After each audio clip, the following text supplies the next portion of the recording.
First tonight, Eyewitness News is tracking the latest developments on a support staff strike in one local town that's disrupted the first day of school for students and faculty. That labor dispute ended up in court today, but not before some students already put on buses en route to their school had to be brought back home. Even though school will resume tomorrow, we've learned there's still work to be done. Eyewitness News reporter Sean Daly has been tracking this story all day. He's live in North Kingstown with more in our top local story.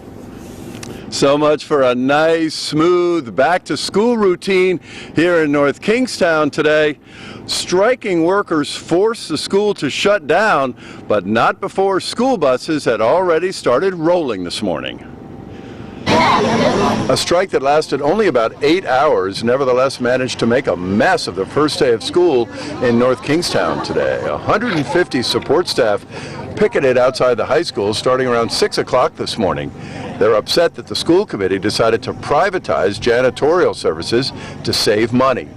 But even though the contract talks broke down around 11 o'clock last night, North Kingstown Superintendent of Schools didn't cancel classes until he saw the picket signs.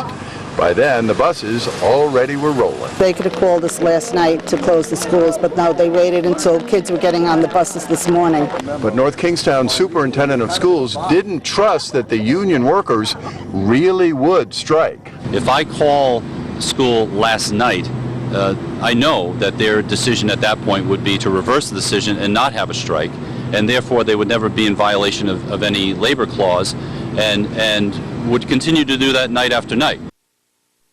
This afternoon, a judge announced that contract talks about privatizing those janitors will continue, but only with the students in the classroom.